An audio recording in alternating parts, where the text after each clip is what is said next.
Some of us have nothing to lose.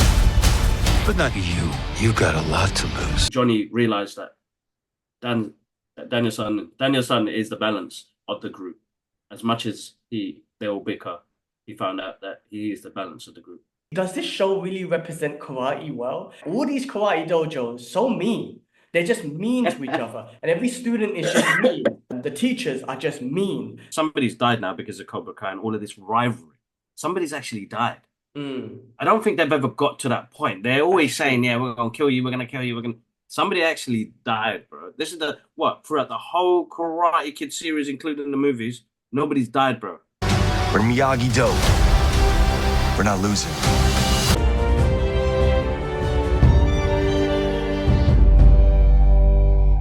What's happening, people? Welcome back to the Brothers Geek Out Reviews, and today we are reviewing Cobra Kai Season 6, Part 2. This is Part 2 of a 3-part trilogy they're bringing out for Cobra Kai Season 6, and this will be the finale of the Cobra Kai saga before they come out with Cobra Kai Karate Kid Legends next year.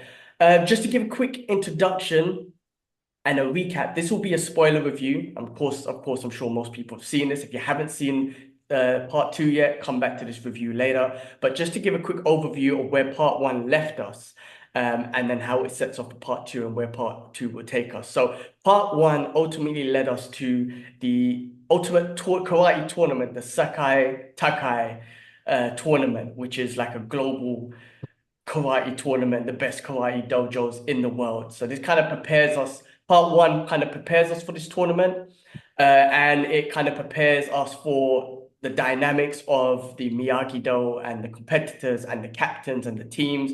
And it ultimately leads up to Robbie and Samantha being the captains for the team. Now, the character development in Part 1 obviously focused on the main characters, but it did focus on Miguel and Robbie, as always, their friendship, but also left us with this little, Robbie being captain at the end of the season, at the end of Part 1, and how that makes Miguel feel. And we'll talk about that. It kind of goes through that in Season 2. It kind of, in Part 2, it comes out, and we'll talk about that. The relationship between Sam and Tori looks like they were building an alliance. By the end of that Season 1, or Part 1, I keep calling it season, Part 1, is Tori goes to the other side. She joins Cobra Kai again because of the situation that happened with her mother. She felt that nobody was there, and she felt that Sam, no matter what, is always going to be prioritized and looked after more than her.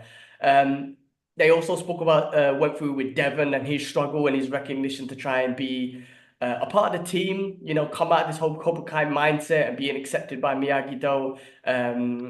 And then also Hulk and Dimitri's friendship with their competitive rivalry. And again, they explore that a little bit more in Part 2. They also had some sub-stories that they done in Part 1, which is Miyagi's legacy that Daniel-san is so obsessed with. Daniel-san and Chosen, they uncovered a chest with clues about Miyagi's past, leading to a revelation about his complex history and alleged crimes and hidden secrets. And we'll explore that more in Part 2.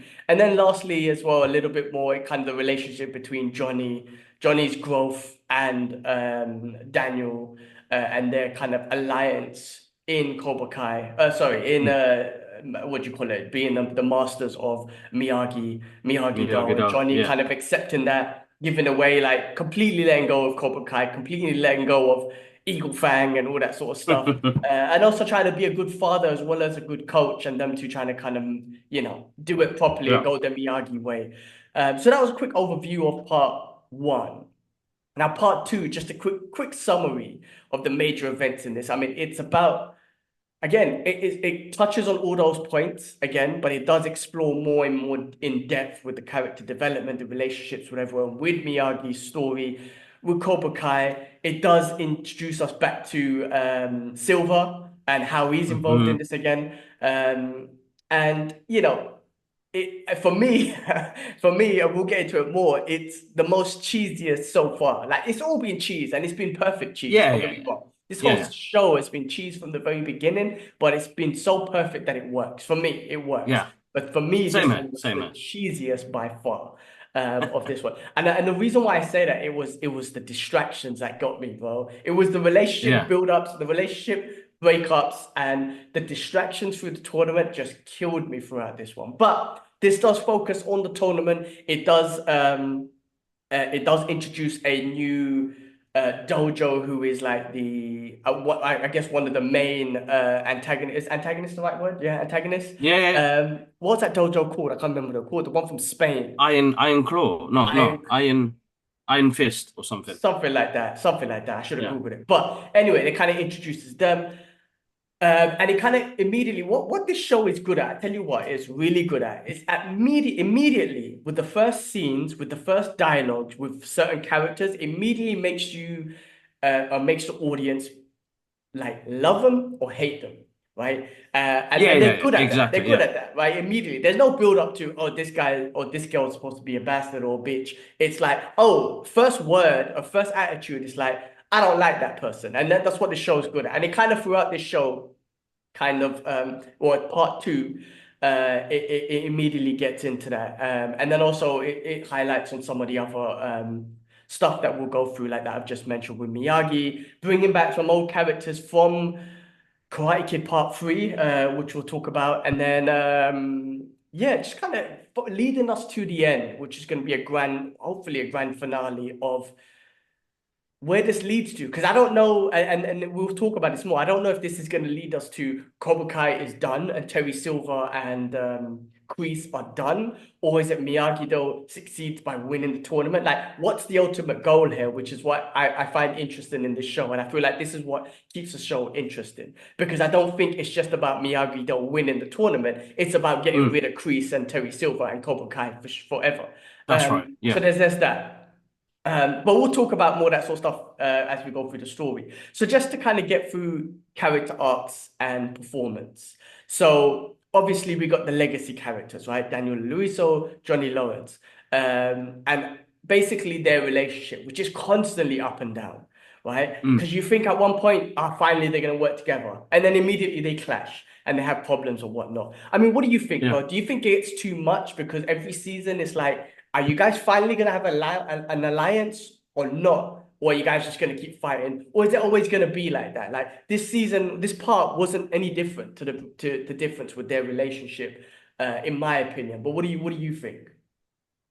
I think towards the end, though, they sort of came to a point.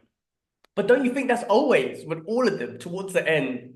You're right. Towards the end, they kind of. I feel like this one meant a bit more because of what was happening overall. I think I was like their bond. I mean, come on, bro. We're talking about 40 years of history here, bro. Like, and some friends are like that, bro. You know, the constant bickering, the back and forth. But at the end of the day, there's a mutual respect there. There's we've been through shit. So I always found that really interesting. But I felt it in this one much more because, there's the moment where LaRusso gets kidnapped because he's so obsessed because of this Miyagi thing. And then, not Zach's his real name, sorry. What's his? Who, It's gone right in Johnny? my head. Johnny? Johnny, yeah. So Johnny, yeah. Johnny kind of felt it there for a moment, thinking, oh my God, like, he's the one who kind of keeps things balanced. I'm the one who always is on the forefront, strike first. But he realized that we need you, man. We need that balance back because it's all over the place at the moment. The balance is not there. And he realized in that season, he realized Daniel is the balance. It's what Miyagi taught him. It's one of Miyagi's favorite quotes, one of my favorite quotes. So, karate, life, but it's about finding balance. Once you find balance, everything else will kind of filter through normally.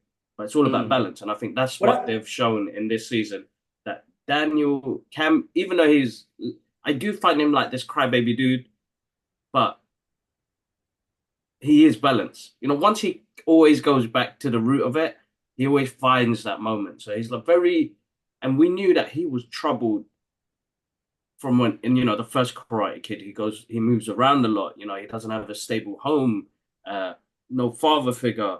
I think this plays really well on people's mental health, bro. Like the more I've learned about these characters, the more I've kind of grown up, and to think 40 years later we have this new story about them. Like, I feel like it's developed the character on such a deeper level now.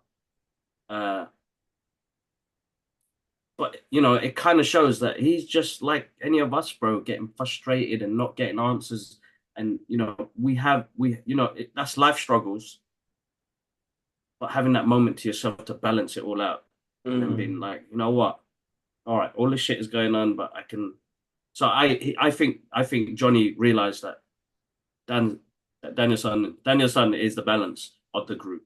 As much as they all bicker, he found out that he is the balance of the group. Yeah, well, I guess both of them together, right? They need each other to make sure they get that middle ground balance. Exactly. I do think this show is great from the very beginning to make it very relatable to people. So all those mental health challenges and everything that everyone's going through, the emotions that everyone's going through, every single character is very relatable. Just like little things like jealousy, or you look better than me, or your karate is better than me, or you're going to be team captain. I should be team captain, or just stuff like the rivalry and all that sort of stuff. It's like it's very relatable. It's not a very like extravaganza type of like emotional like an emotional response on certain things. It's all relatable stuff that general people would generally go through, sort of thing. So that's why I think it does. That's why I think it relates so well, like not just to the old audience, but I think to like new audience, because I've seen so many people, new audience and whatnot, and even the older generation to be like, it's the cheesiest thing ever, but it works. And I think it's because of that, the relatability. Every single character, you got, like you said, single single parents, you got kids without father figures or mother figures or whatever it is. You got like, I'm in school and I'm trying to, like you got that teenager, the bullying stuff that they go through. They got those hormones that they're all going through and all that sort of stuff. You know what I mean? The jealousy and trying to be better and, my karate is better than your karate and all that sort of stuff. So it's very relatable from that perspective.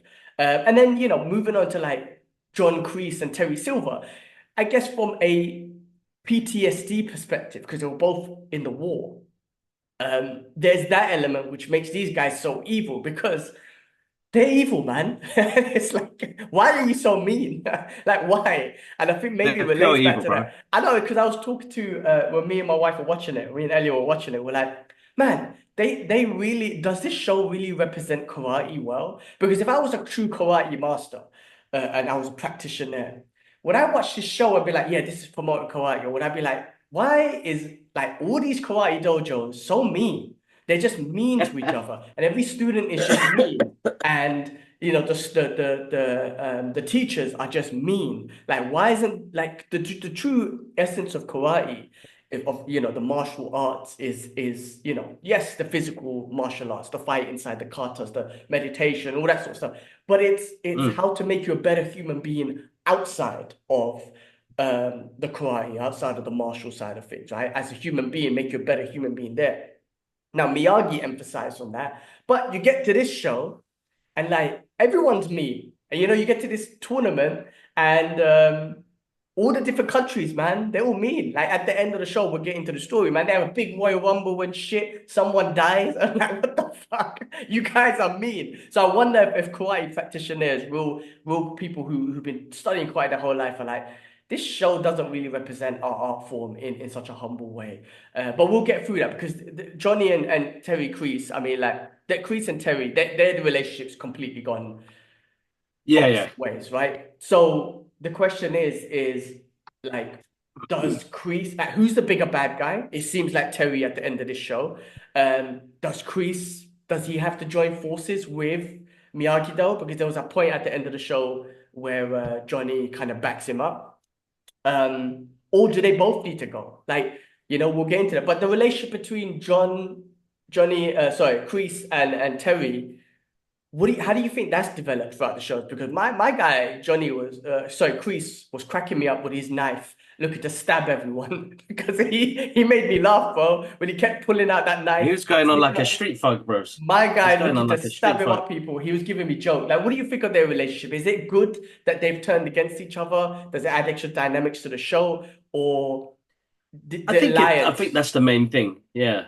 They they do that because it gives the show entertainment, and you need some evil brothers to keep it going, because it's now slowly turning into like one of them Asian programs that mum and dad watch, when people get slapped and you get a close up in the screen and there's bare people involved, and it's like, this is becoming really Bollywood like. I know that sounds strange to say, but I'm getting Bollywood vibes from this because the drama is insane, bro. So this is like a really cool soap opera that we can connect to because we follow the journey of Karate Kid. Now with Crease's PTSD and they seem to go. Their bond is because I saved your life, I owe you. I saved your life, I owe you. You know, one of those favor sort of friendships. It's not actually a deep friendship, really and truly. Yes, they band of brothers. They were in Vietnam together. Uh, but I feel like it's based on a favor, bro, because you saved my life, I'm gonna save your life. You know what I mean? We saw that from beginning anyway, but I feel like it's got even worse now because really and truly, they didn't. It feels like they didn't really have a friendship after all of that madness. You know what I mean? Now they're backstabbing each other, so they've got some serious mental health issues. That's the one of the things. It does add an extra element to the show. Uh, and then the representation of karate in that sort of format, like with the Royal Rumble and somebody dying at the end of it, you're like, you're right. Like it makes you think, like that is insane. I mean, I don't think some stuff like, but basically, I kind of had this was like a Karate Kid's version of Bloodsport, yeah. Because some of it, I was like, close contact calls and the rest of it, it was their version. It was their version of Bloodsport, bro. Even when they did the little mat thing where they had to stay in that little area, I was like, oh man, inspirations are all from like, all those movies that we grew up with. And I think the writers and the director really emphasize on all of the cheesiness that we got in the late 80s and 90s into this show. And why not? But I do feel like the representation of karate, that's not, or, just martial arts in general, I don't think that is a sensei wouldn't come and say, yeah, man, Cobra Kai, man, they're on the pipe, bro. We bust people's ass, we stab you, bro. We senseis, we threaten you with that little knife. You know what I mean? Like, that's just pure anger and revenge. And, Kreese has gone through shitloads. And that's what the show has shown us as well, even when what was it? It was in Korea, right? So the guys there that are learning the Cobra Kai form, that's one evil ass sensei, bro, as well. You know what I mean? So like the teachings are different. I don't think I agree with it, but it's drama, bro. This is soap opera shit. You know what I mean? So of course it works. It works for the story, but in real life, nah. You know what I mean? Bro, if it just goes karate, if his teacher was like that, I'm like, bro, you need to get him out. You need to get him out. Yeah. Because I don't want my little nephew involved in a karate system or school that kind of emphasizes like even Miyagi-Do. I'm not gonna lie, I know Miyagi-Do has balance, but there's too much beef. Right, and I know it's been Cobra Kai is the one that's initiating it and whatnot. But I'm like, nah, man, just stay out of that beef. You don't need to be involved in that beef. Because you guys are not getting paid for it. It's like it feels like professional MMA fighters, like you're fighting for the UFC, so you got a rivalry with another gym. You're getting paid millions to fight. This is just like karate rivalry and tournaments and stuff like that. I guess it's more about honor and respect. I get it.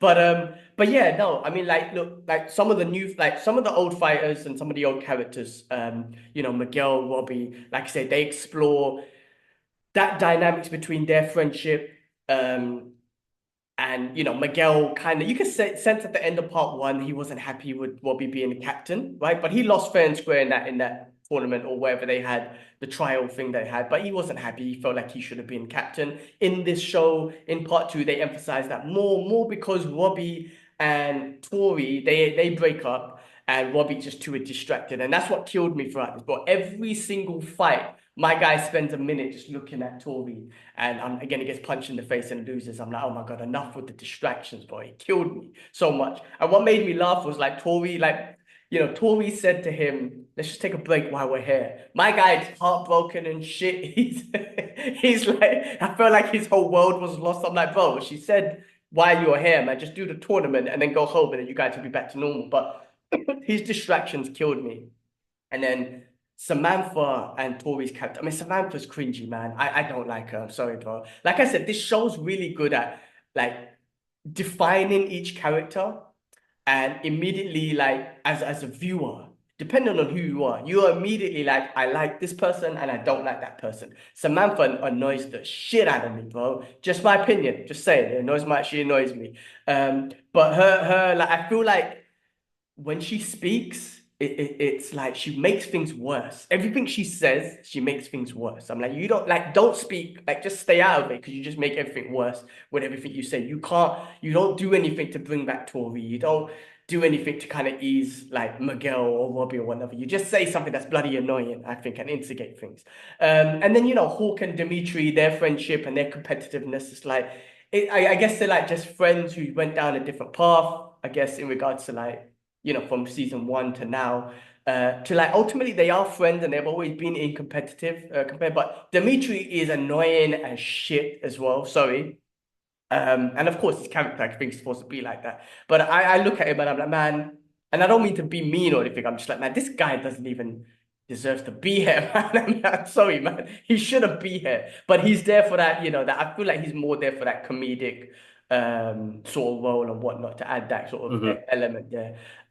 In regards to the new characters, like again, I said the show's very good at immediately letting you know who's a bastard, who's a bitch, and who you might like. So from the new dojo, that girl, annoying. I'm sorry, man. I'm sorry. I'm hopefully I'm not being negative. I mean, I love the show. Just to let everyone know, I love the show. But boy, I do not like her immediately. And I'm like, man, and she was supposed to kind of play that character, but immediately I'm like, she's a bitch. I don't like her attitude and whatnot. The dude, the big giant dude, I can't remember names, but he was cool. I liked him. He was kind of calm to the end. Any kind of jealous dudes because he fell for Samantha and immediately caused a rivalry with Miguel, and Miguel cracked me up. He's like, "What's that guy's problem?" But he made me laugh. But I liked his vibe. The coach, what was his name? He was in like He Mortal was Kombat. Mortal Kombat, and he plays he plays the Marvel character in Deadpool in #2. I can't Shatterstar. Shatterstar. No, the guy from Mojo World. Yes. Yeah. Star. Is it Shatterstar? It's Shatterstar, I think. Yeah, he plays swear. Shatterstar. Okay. But yeah, he was cool. He was funny. I mean, like, when I say cool, he was just kind of calm and demeanor sort of thing. His rivalry with Johnny Lawrence, Johnny Lawrence was quite funny. Because Johnny is just like, I don't know, he's just so typical, where he just kind of creates rivalry with everyone and everything. But Exactly. I do think I do think they got they involved, and it's like it makes sense. I'm like, yes, you got a whole world tournament going on. Like, there's got to be other antagonists and all that sort of stuff involved. But it's always something new. Do you know what I'm trying to say? It goes always beyond Cobra Kai, and I'm surprised the show's like. It gets your point for me, right? I'm surprised the show's still called Cobra Kai because like.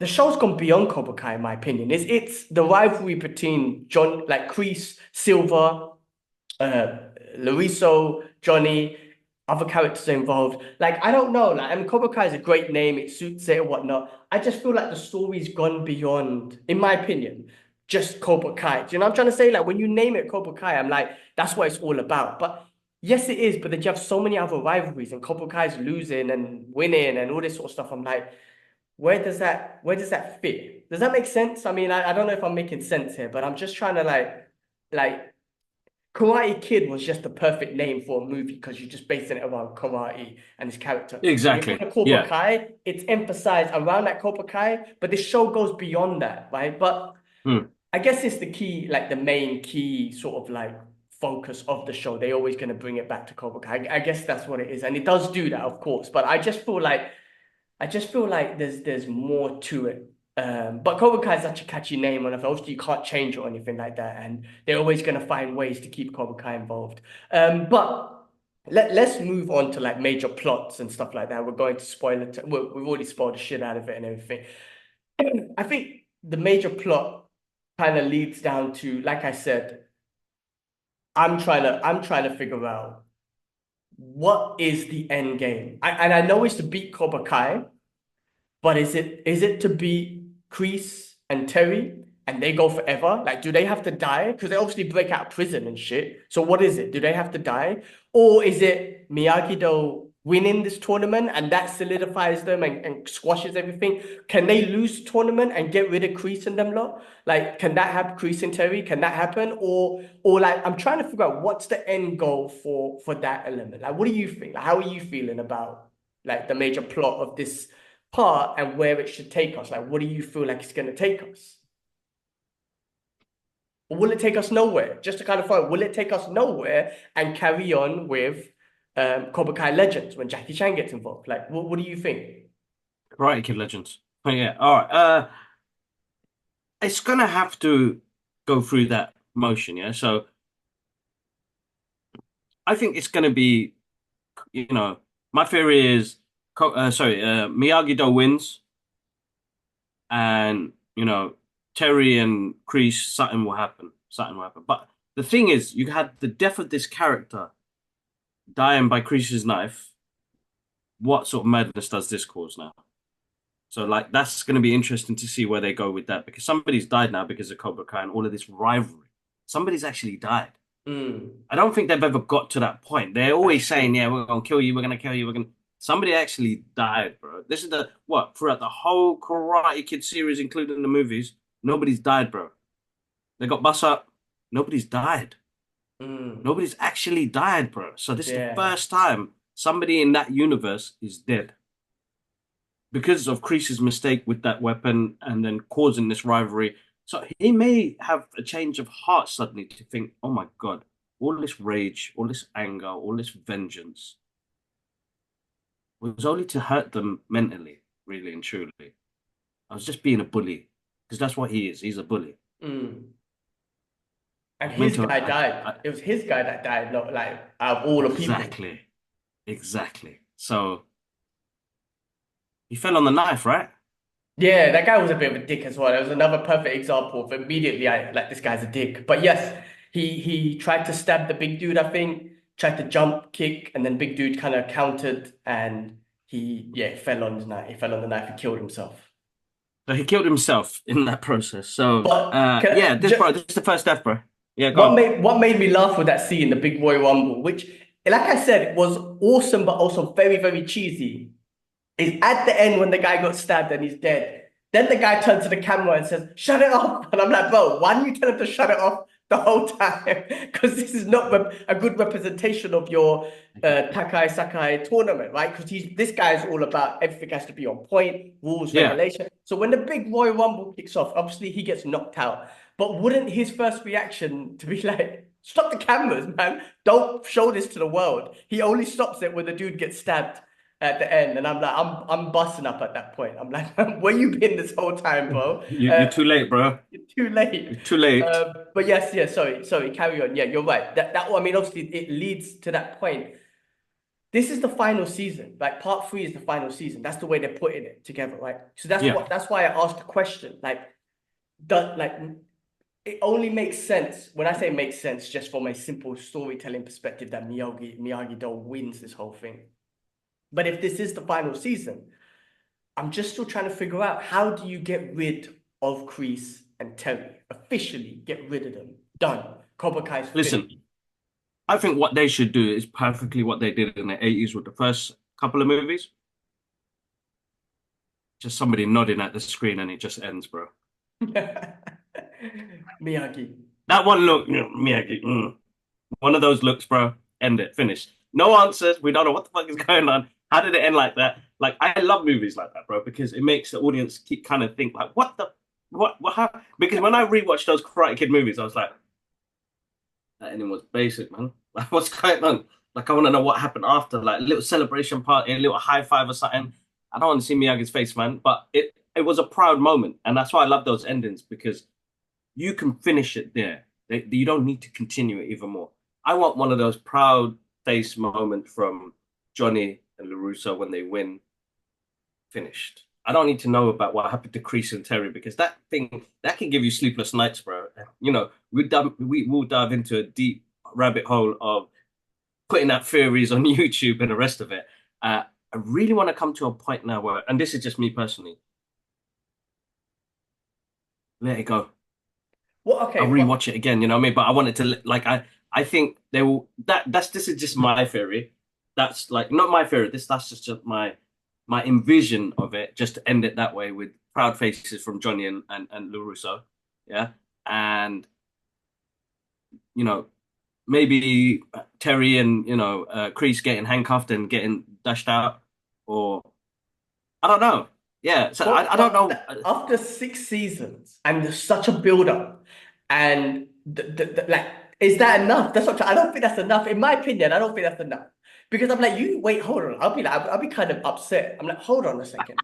Like 6 seasons from I can't remember when it started, 2000 and what, 18 or something. I can't remember, right? But after all those years, you're just gonna be like thumbs up, nodding, and that's it. No, the way, bro, the way I see it, and the way this has been built up, and now somebody's died, as you mentioned.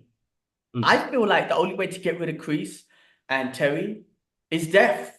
Like they've introduced death, and maybe they've introduced death because they're looking to kill off one of those characters, right? Or maybe they switched. Actually, no, Daniel doesn't die. Of course, he doesn't die because he's in the new Karate Kid. Mm. Maybe Johnny. I don't know. Maybe they're gonna finish it off like that. But I don't know. But I feel like they've introduced a death in this one to kind of be like, one of those guys are gonna die, and that's it. And that's it. It's gonna be over with them and whatnot. But that's how I see it ended because them guys keep breaking out of prison and all this sort of shit. Terry is like crazy. My guy's spending all his money just to get revenge on them. And I'm like, bro, let it go. You're a billionaire. Yeah, that's what I'm saying, bro. Like some toxic bad. sort of These guys are bad bad behaviors, people. bro. Yeah. Yeah, I don't get it. I'm kind of like, this is fun rivalry, but damn, This is what happens in war, guys. you guys have issues. People Yeah, come I back guess so. broken. Well, People this is come what back broken. it might be like my guy here, Frank Castle, who PTSD has led him to a point where he's like, I want to wage war against the streets, and he doesn't stop at any means necessary, right? He always takes it that far. Maybe that's what they're trying to emphasize with the PTSD that these guys went through. Like, it is war, and if you started this with me, then I'm going to take it to the very end. And that's what I think it's leading to. That's why Terry Silver will spend all his money in the world to fund this other dojo and, plot against these guys and whatnot. It's like, man, just let it go. But no, it's not. Same with like Kreese. They just won't let it go. But, that's that dynamic for them guys. I am looking forward to how they finish it. I'm very curious. So like, do you finish it or do you lead us on to Karate Kid Legends? Like, is there something there? I just don't know how long. It's always fun to carry these stories on, but when you do eventually end it, how does it end? Because prison didn't work for these guys. So I'm very curious to how it ends. Or does everyone just like, you know what, this is karate, we should just respect and honor, and they just all become best friends? I doubt that's ever going to happen either. But one of the other sideline stories and major plot is what you mentioned earlier, which was the Miyagi plotline. Now, we found out in this part, Miyagi was a part of the Takai, what was it? The Sekai Takai tournament. Taka, yeah. And we also find out he killed someone, and that traumatized Daniel even more. Well, actually, wait, did we know what he killed? No, in the part one, we found out he was involved in some kind of robbery type thing, right? In this one, we found out in the tournament, he actually killed someone in the tournament. And that's why, it does reflect back to why maybe Mr. Miyagi in his karate, when in Karate Kid 1, was always emphasis on, I don't want to fight. We use karate to get out of fights. You know what I mean? He was very against conflict unless you really had to. So it can relate to that. And yes, that's what karate is supposed to be about, martial arts and self-defense and all that sort of stuff. But Luiso, of course, he, the crybaby that he is, I can't believe you never told me, and I can't believe this, and blah, blah, blah. And like I said, when we done the review for part one, I'm like, bro, shut up, man, let it go. But you're right, Miyagi is like a father figure to him because he never had a father figure, so it means a lot to him. But I'm kind of like, man, the investigation he's doing, he gets locked up in a dog cage. Hilarious, I'm sorry. But where does that lead to? Where does that lead to? Does it lead to... I keep thinking about Karate Kid Legends. Does it lead to that? Does it lead to Jackie Chan? Is the other person that was involved in the robbery or whatever, like, is that supposed to be Jackie Chan? I'm very curious. But where does this story lead to? Like, what? Like, okay, I don't think he killed him. Okay. And that's Jackie's character. So you think he fought Jackie's character? He didn't die. So yeah. Okay. So basically, we'll find out that Miyagi didn't kill the person. They said that he died, but he actually survived once he went to hospital. We find out that's Jackie's character, and then they go into Karate Kid Legends. He goes, yes, bro, it's perfect. He goes to search for him. To find out about that fight. That's why it could be leading to that, bro. Bro, that's perfect. That has to be. That has to be. That he finds out at the end of this season that Miyagi didn't kill that person. That guy survived, and he's in China. I'm gonna go see him and find out exactly what happens, and that goes into Legends. And how they can, and we keep saying this, how they can end it at the last bit is like exactly what you said. Instead of Jackie making a parrot, it could be like a photo of something, like a young Jackie or something like, you know what I mean? And we're doing some cheesy storytelling right here, but it's a photo of Jackie, and we're like, oh shit, it's Jackie, and he's gonna go, yeah. I mean, bro, that could be amazing. Listen, I'm getting goosebumps thinking about that now because it's just fun. Like I say, when I did start off by saying this thing is so cheesy, it is, but it's so fun. They've done such a great way of just making this cheese fun and exciting. Exactly. But the other relationships, you know, so that's them guys, right? The relationships between the fighters, right? The Miyagi-Do and Cobra Kai and everything like that. Tori, Miguel, Robbie, Samantha, all them good luck. Right? They had a moment. I think it was in the last episode where they were sitting in the locker room and they were just having a moment of saying like, you know, this is the last time we're gonna compete with each other. This is the last time we're gonna do karate together and all this sort of stuff. Now, I'm not gonna say that again, like I kind of was like, you guys are gonna see each other in school anyway, like or in the neighborhood anyway. You all live in the same freaking neighborhood and everything. Like, so to me, I was like, again, it was just kind of like where like I don't want to shit on it. Like I'm trying to say like it's good, I enjoy it, but it's just like come on guys, you're gonna see each other after this. Like this moment that you're trying to have, I didn't feel that, if that makes sense. I didn't feel like oh my god, this is the last time we're ever gonna see it. When's the last time we're gonna see them? Like don't get me wrong, I'm gonna be sad that it's gonna be over. And we're not going to see them after this. But that moment, I just didn't feel like that hit for me personally. Like, oh, we're never going to do karate together. You're going to see each other and train with each other at home. I'm sure you will do. Exactly. So, I mean, but the relationship between them lot, do you think it's all going to be cushy by the end of part 3? Like all of them, you know, BFFs and everything like that? And the dojos, BFFs, everything? I'm sure it will, bro. They need to give us they're gonna give us a happy ending, regardless. There's gonna be a happy ending. There's gonna be some trials and tribulations in the next one, but I'm sure they will all get together and it'll be a nice little ending for us. So, yeah, we just have to wait and see, bro. Like, generally, we just have to wait and see because they're gonna lead this onto Karate Kid Legend. So it'd be interesting to see what they do. I mean, I would just want to see the drama, bro. You know, I want to find out. This is the first death in Karate Kid, bro. You know what I mean? So I want to find out what happens. I want to know what Kreese and Terry go through, because that's gonna have to be a healing journey. You know what I mean? Kreese is he's gonna have to take that one on the chest, bro. That's your fault. You know what I mean? All this anger you teach people, all this revenge and strike first, and you know manipulation. You manipulate. He's a manipulating bastard, bro. You know what I mean? You got Terry back. It's not Terry. What's her name? Tory back. Like I feel like it's just more issues that you're causing, dude. Like just allow it and move on with your life, and you know go on your lonesome, man, and you know find some balance. Do that prison time, man. Do that prison time. But yeah, we'll see. We'll definitely see. It'll be interesting to see. I love it, bro. Like that's the main thing. Like even though there are cheesy moments, there are some moments where you're like, what the hell is going on here, man? This is just basic. Well, like, one of those. Some of the characters are, and I think they need to do that because I suppose that's how you engage with the audience. I think I've learned that now much more now that we do this podcast, now that we do these reviews, is that yes, you know, you go back to our first reviews. I don't think we broke down things like the way we do now, and I suppose we've got older as well. Back then, yes, and the thing is, I think I still love everything with the same level as I did back then. I know we're a bit more critical about what we do, but remember, guys, we're just fans, you know. I still love the show. I still love the soundtrack, the cheesiness of it. The action is got quite good as well. And we're not nitpicking. We're just saying what we don't like. Not that, oh, you have to not like that. It depends what vibe you're getting off it. I think the interaction with media now is that they want a reaction from it. They'll be like, "Wow, man, fuck, that person is a bitch." You know what I mean? So no, they invoke those feelings.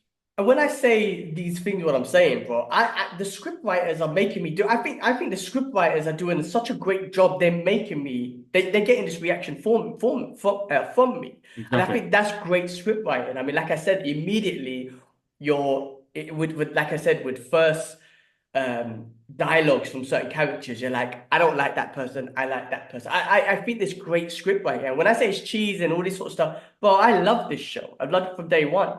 You know what I mean? So I wouldn't even say we're criticizing it. I think we're doing exactly what the script writers want us to do, which is talk about who we like and who we don't like. You know what I'm saying? Like talk about like, you know, some of the what the fuck moments like Chosen and the other Cobra Kai teacher. I call her bitch face because she's got like a bitch face.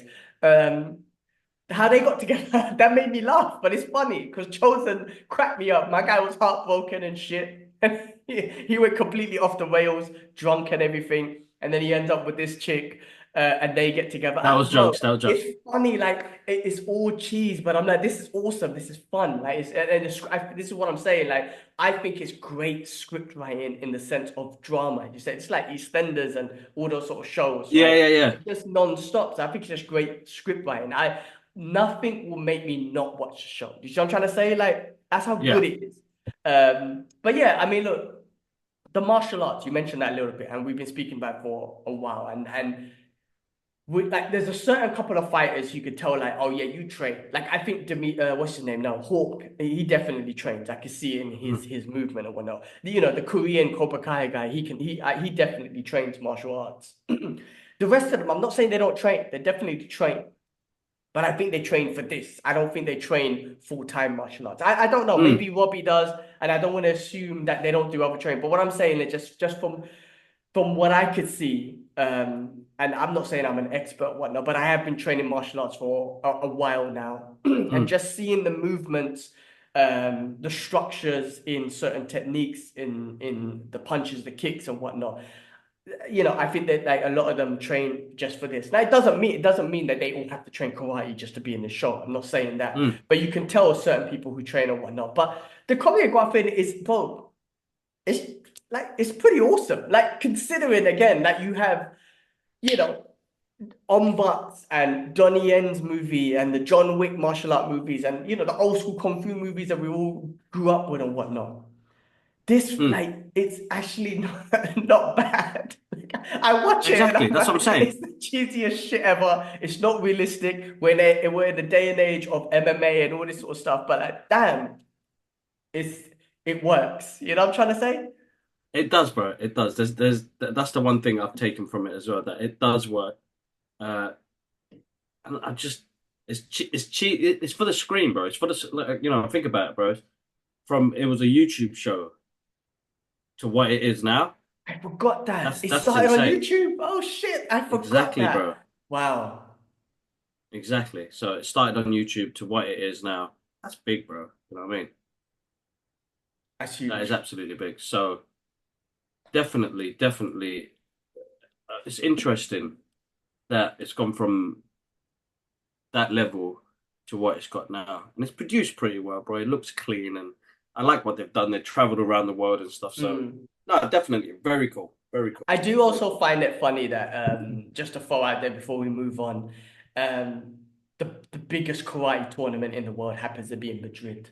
I'm like, guys, why not end up in Japan? You know, I saw a funny meme, which was hilarious. It's like after 40 years of Karate Kid, and karate is originated from Japan, we finally have an Asian main star as the Karate Kid in Karate Kid Legends. Like, you listen, again, I'm not trying to say no DEI shit or whatnot, but I do find that funny. But I was thinking, you got the biggest karate tournament in the world, and it's in beautiful Madrid. Why not in some forest in you know Okinawa or something like that in Japan? But hey, listen, just another thing I'm gonna throw out there. Let's listen. Was there anything else about the story, the major plots that we might have missed? Anything else we might have missed? Is that everything? No, I think the main I stuff. think that's it. Yeah, Well, that was the main thing. Yeah.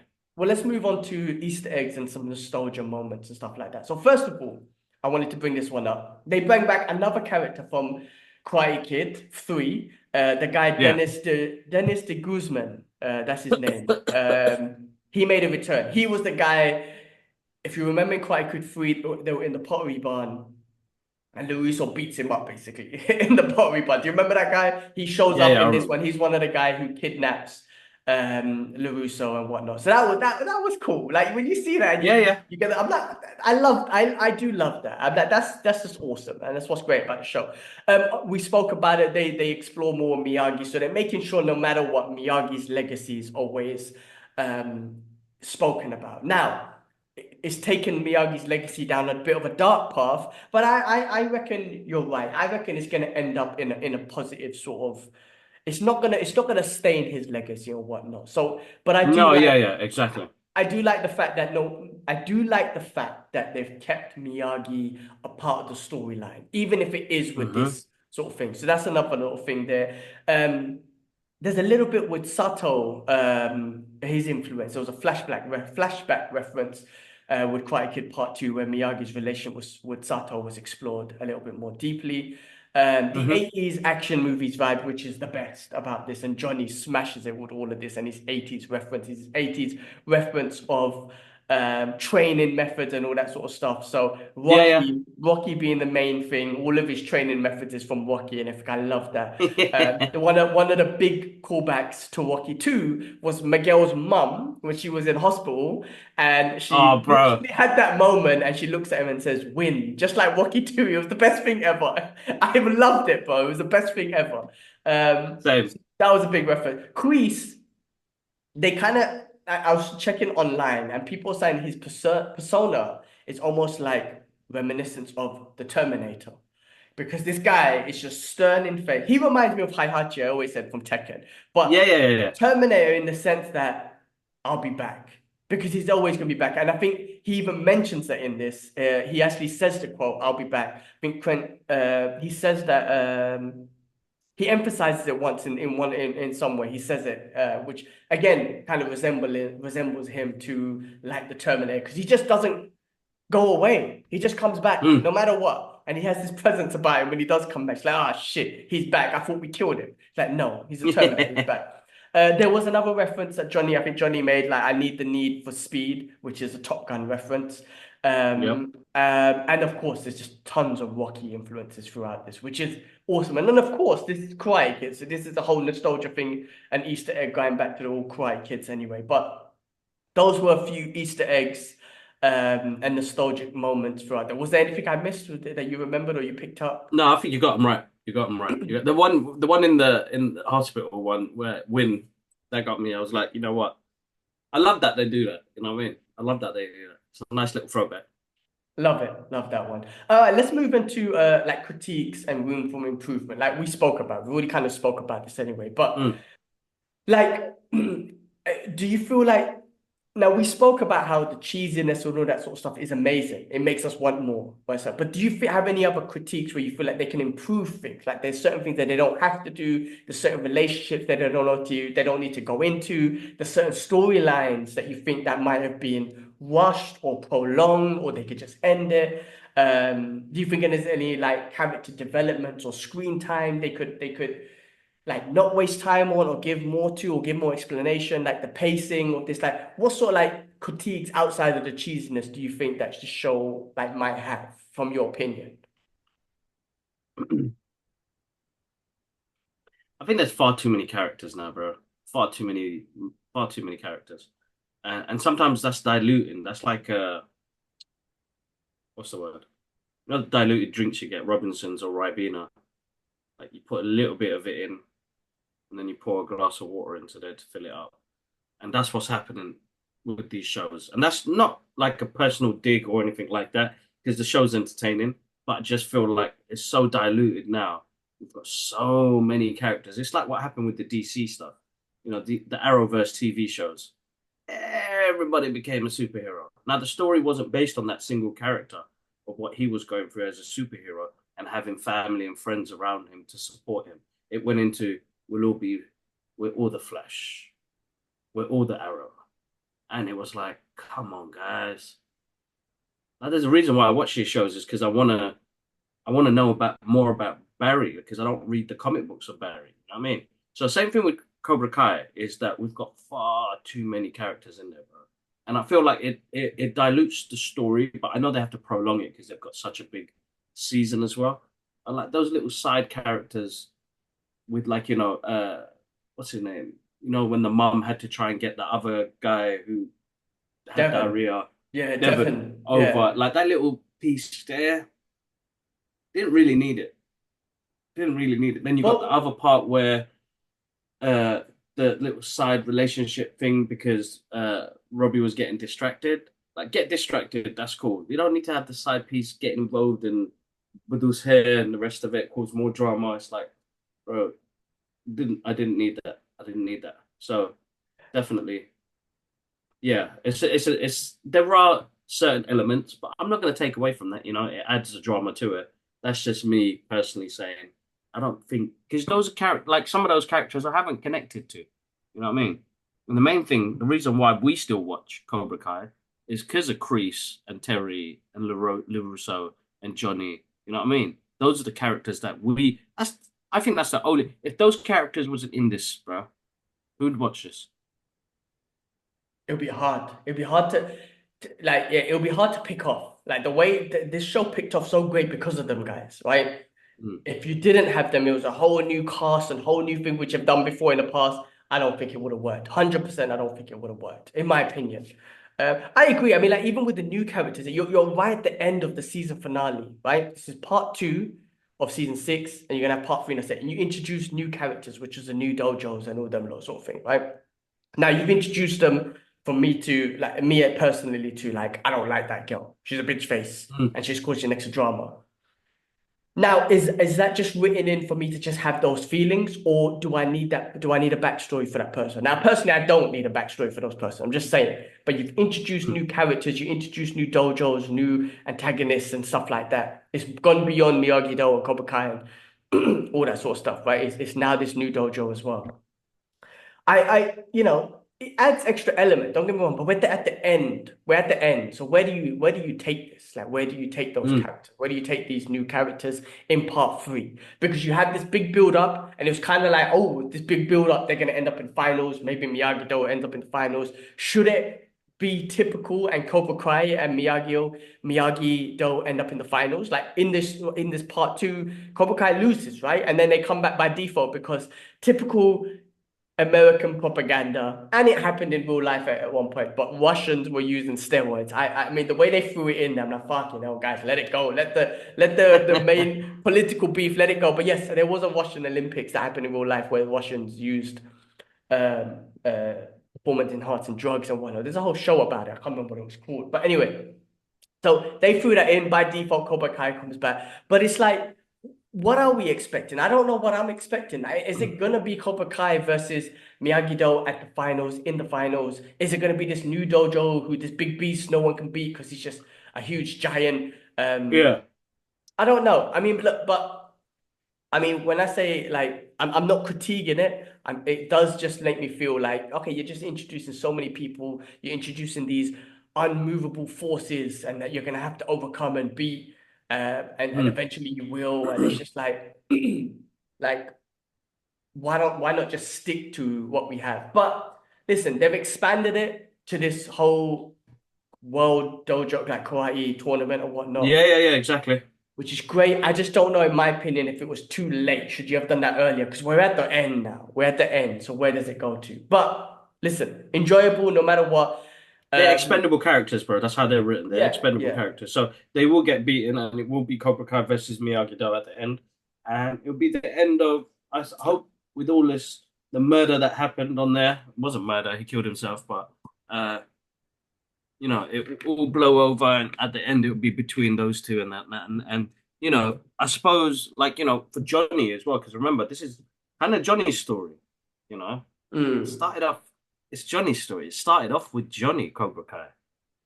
His journey of letting go of Cobra Kai, letting go of hate, and finally coming to a point where, my life is coming together. I've got a lovely family, a stepson, a kid on the way.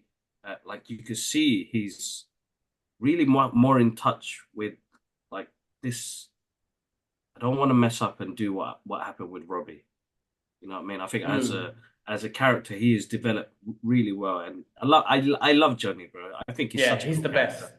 Uh, He's the one that showed, I think, like you said, the most development throughout the whole show.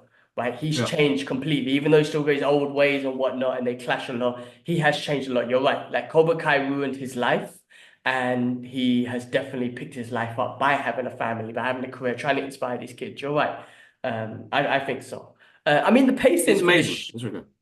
I was just the pacing has always been really nice for me. Like I've never had an issue Mm, with the pace, even when they go backstory and whatnot. There's something about the show and everything they do in it. It's like I've never, in my personal opinion, had an issue with the pacing of the show. I really think it's just mm. done so well. Where every episode, I'm just like, I'm in, and I'm looking forward to the next one. So I think they do Yeah, a yeah, great. same, mate. Like there's something with the script writing where they do so great to just keep the pacing with all these different storylines and all these different characters just ongoing, Mm. which is always awesome. Um, final thoughts, man. Final thoughts, and the legacy of this show or this part. And I guess we'll talk about this more when we do part three, which will come out in I think it's February or March, right? But Yeah. like, do you think like for final thoughts, this part specifically fits in well with the overall series? Like, do you think that the legacy of the show, like this is that does this impact the Karate Kid franchise? As you mentioned, someone finally got killed. Does that impact the franchise? We're talking about Miyagi killing someone as well. This part was all about people getting killed and shit. Miyagi killed someone. Does that tarnish his legacy and the Karate Kid franchise and whatnot? And like I had a thought. I just kind of went out of my head. All right, I'll leave you with that. Let me try and think about my other thought that I had in my head. No, no, that's cool. So, I'm going to be totally honest here, and some people maybe find me weird about that. Except the last episode, the rest of it was fillers for the finale on part three. So that's how I've seen it. But it still adds extra uh, depth to what's happening and what's at stake. And yeah, it'd be interesting to see where they go. Now, about dishonoring Miyagi with him killing somebody and with the way all of these Royal Rumbles keep happening. I don't think that's put a stain on Miyagi. I still have loads of love for Miyagi. And I like the little flashback dream that Daniel LaRusso had on there with this young Miyagi, and you heard the voice, and then you saw his face, and I was like, yes, finally, finally I get to see this guy. And I don't think any of that stuff is cemented. I think he's still the good guy that he's always been, and I think always been the balanced guy. We know that he again was a person of war, coming from war, PTSD, found some balance with martial arts, which he's been Lost his doing his whole family. life. Lost his family. He may had a troubled past where he did something, but I think it will be justified in the end. So right now, it's making us as an audience think, "Oh man, Miyagi, man, you bastard! You went and did some lay shit." You know what I mean? But I personally think we'll get answers for that in the season three. So for now, they're doing the rope-a-dope, making us think something else, but something else will happen. Uh, yeah, I'm looking forward to it. So yeah, definitely. Overall, it's a good watch, man. I still love So it. this might be a question for at the end of part three, but right now, what characters would you like to see in Cobra Kai Legends? If anyone was going to show, sorry, Karate Kid Legends, if any one of these characters, from Kreese to Johnny and them guys, and even the new fighters, Miguel, Robbie, if there's any characters you would like to be like, oh, I would love for them to show up in Karate Kid Legends. Right now, who would you say is? And I'm going to ask the same question, and I'll probably answer the same. Well, I'll probably we'll answer something now, but ask the same question at the end of part three. Who do you think? Who would you want? Obviously, LaRusso's in it, so take him out. You know what? I'd like to see Johnny in this, bro. I'd like to see Johnny go on in there, definitely, without a doubt. Uh, Cobra Kai is Johnny's. This is Johnny's show, really and truly. This is the development of his character. So Karate Kid is going to be the development of Daniel. So I'd like to see their friendship still in this. we probably get him for like 5-10 minutes in the beginning of the movie, and then when Johnny goes on, sorry, when Daniel goes on his journey. But I'd like to see Johnny, man. Johnny earned some respect, man. He earned my respect in this one, and it's given me a whole total different vibe of watching Karate Kid movies now, and think, you know what, Daniel, you lose, guy. You got some temperamental, bipolar, anger shit games, bro. You do some random shit without actually thinking it through. But Miyagi taught him that balance, which I hope they bring that back into the main line of the story. And I think that's what he looks for, because Dan, he struggled through all of this because of Cobra Kai and Kreese, and he forgot his priorities. My guy forgot his priorities, and I think we all do that sometimes. We get caught up in so much of the madness of the world that we forget about what we have right in front of us. And I think Daniel needs to find that balance again. And he's got a loving family, he's got kids, he still has Miyagi-Do in him. You know what I mean? And I'm hoping that he finds that balance, because as chaotic life can get, and I think Johnny's the perfect example of chaotic. That's why it works so well between them two. That he's starting to find balance. His life is coming together really well. He's starting to let go of shit. And he's, my guy left that tournament one time, bro. Back in the days, I don't think he'd ever do that. Mm-hmm. So you can see exactly what Johnny's gone through. So I'd love to see Johnny come back, bro. Definitely. I was going to say the same thing. Johnny. Out of all the characters, I would want Johnny. Now, with all love to the new characters, Miguel, Robbie, and them lot, but I don't need to see them. That's it. I'm done with them. Like, with all love to them. Like, done. Like, Samantha will probably show up because she's Luiso's daughter, and his son, they'll probably show up because they're the direct family and whatnot. But she is annoying, in my opinion. Just saying. So I hope she doesn't go on the journey with him in that movie, in my opinion. So I reckon she's definitely going to show up, but I would love to see Johnny in part of that adventure as well. But yeah, I agree. Look, just to quickly finish up, like, based on where we are and how this show has turned out to be, we're one part away from the finals. Would you recommend this to an audience? And what kind of audience would that be? Would that be an audience from the old show, new audience, martial arts audience? Like, what kind of audience would you think that would you recommend it? What kind of audience do you think? I think this is for everybody, but it's they need to get into it. So it's difficult because there are some fans that have just started to watch it from Cobra Kai. So I think that's the good thing about this, that it gives you a lot of backstory in there. You don't have to watch all the old films, bro. You don't have to watch all the old films, so you could just jump in from there. I mean, the age demographic, I mean, mostly this is targeted to us lot who are in that age group. But I would think the teenagers, I think a lot of teenagers, we got Shumon, he's not a teenager, but he's in his 20s, who's a big Cobra Kai fan. He does all the Cobra Kai stuff. He absolutely loved this show. This show helped him out in his journey, you know what I mean? On becoming a creator, on why he loves it so much. Because again, here's a kid that watched the Cobra Kai show. You know what? He watched the movies before, but then watched the Cobra Kai show and connected with what the teenagers were going through. You know what I mean? That's amazing when you can do that as a show.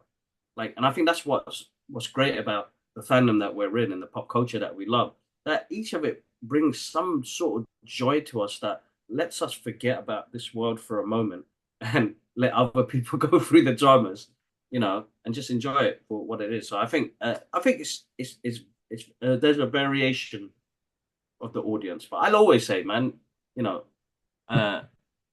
who's watched Cobra Kai, and let's talk about it. You know what I mean? So yeah, definitely, it's a good one. Definitely, I'd recommend it. It's an easy watch, bro. There's nothing technical. It's not a Christopher Nolan movie where you have to figure out the limitations of the fourth dimension. You know what I mean? It's a TV show. It's almost Bollywood-like now. You know what I mean? It's easy to watch. It's like if you've been watching EastEnders for the past 20 years, this is easy. You know what I mean? Yeah. Yeah, it's for the, I agree. Look, definitely our audience, people who watch Old Karate Kid, and that's what got us in. And there was this whole drama about, remember before it came out, that actually LaRusso was the bad guy in the first one, right? And I loved how they did that, right? It kind of gets intrigued and everything. So that was, I think, definitely our audience. And you're right. I think young audience who are, who go, like I say, these characters, these young kids are so relatable. So, like, it would definitely, I think it's a show that recommend to like teenagers and all that sort of stuff. I don't personally recommend it to someone who wants to watch a great martial arts movie. Like I want to watch an Ong Bak type movie, a Donnie Yang, Jet Li. No. This ain't for you, right? This ain't for you. Don't, if you're in it for that, no. But if you can accept, if you want it for, like you said, like a drama show, easy watch. Yeah, I definitely recommend, especially where it's led to as well. There's no point yet that I'm like, I'm done with this show. Because there's been a few. Like, I remember Walking Dead, so into it. I got like 6 seasons in and I'm like, done. I'm done with this. And then I never watched it again because it just wasted my time. I felt personally. This show has not done that. And there's a few shows that can do that. This show has not done that. We've gone so many years and I'm like, definitely recommend it. It's definitely enjoyable. Like I said, the only people I would not recommend it to is people who want to watch a martial art flick. It's not a martial art flick, I wouldn't say. Cool. All right. Well, look, guys, that was our review of Cobra Kai Season 6, Part 2. We will definitely do a review for Part 3 when that comes out in February, I believe it is, to finish off the finale. Guys, do check out the channel. There's reviews we're going to be doing for Gladiator 2. We've already had a review for Penguin and Superman, Christopher Reeve's The Superman stories. So do check out those. And yeah, guys, thanks for watching. Appreciate it. Appreciate the watches. Appreciate the likes, the dislikes. Subscribe if you haven't. And Kibbs, what else, man? Take us out, man. Yeah, no, that's it, guys. All right. As always, massive thank you for the support on the channel. We've had a massive influx of people on YouTube, which is absolutely amazing. Loads of comments and people telling us about a bit of history. Somebody gave us a bit of history on the Crow movie, which they absolutely loved, and they went in deep, bro, in that comment, bro. So I haven't read that. Oh, damn. Yeah, that's on the recent Crow one. I saw something else. Oh, no, I think someone criticized us for Penguin. Sorry, ignore that anyway. Oh, yeah, and that was another one about Penguin as well. But you know what? Listen, the fact that you can engage with us, I'm sorry I haven't replied yet. I will sit down. I will reply to all of them. But thank you so much. Make sure you guys are following us on our social media journey as well. So TikTok, Blue Sky, X, and Instagram.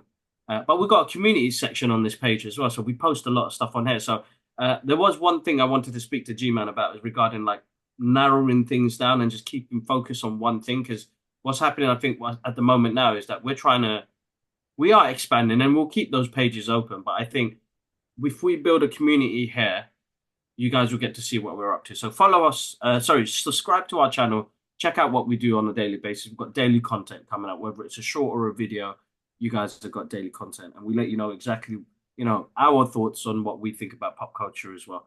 But other than that, you can follow us on TikTok, Instagram, Blue Sky and X and Facebook. We're on Facebook as well. So check it out and we'll catch you up, guys, very soon. Thank you so much as always for the love. Peace. Peace.